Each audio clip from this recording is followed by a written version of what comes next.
gördüğünüz gibi her iki yanda kasayı oluşturdum. Şimdi burada kasanın dışında aynı şuradaki gibi şu dikdörtgen kasa idi. Bu da uzunca bir dikdörtgen var. Açılan kanat kısmını ifade eden. Bunu yapabilmem için de ilk önce şurada uzunca bir çizgi çizmem ve bunun orta noktasının mesafesini de bilmem gerekiyor. L enter diyorum ilk önce. Şuradan böylece bir çizgi çiziyorum.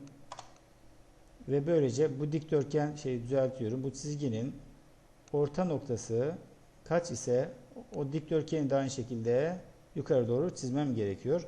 Ölçelim o zaman. D ile ölçüyorum. Buradan bunun ortasına kadar olan mesafe 60 santim yazıyor arkadaşlar. Yatay mesafe. O zaman ben şuraya doğru 60 birim gidebilirim. Rectangle komutuyla REC yazıp şu köşeye, sağ üst köşeye tıklayıp yukarı doğru 60 gideceğim. Ama kalınlıkları neydi? Yine 5 birim. Yani şu dar kenar 5, yukarı doğru 60. Et 5 yazıp sonra 60 yazarsam gördüğünüz gibi şöyle bir açılan kısmı oluşturdum. Aynısı burası için de geçerli. O zaman biz burayı yapıp ondan sonra simetrik tersini, ayna tersini alabilirim. Çünkü burada bir de yay yapmam gerekiyor. O zaman şimdi yayı yapabilmemiz için şu kapı, bir tane kapısının yayını yapabilmemiz için buradan kesik layer'ına geçiyorum. Çünkü o bir açılış izini gösteren bir yaydı.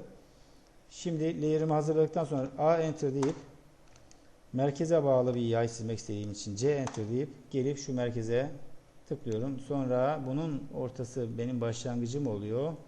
Yukarı doğru gittiğim zaman ve böylece açılış yayını da çizmiş oldum arkadaşlar.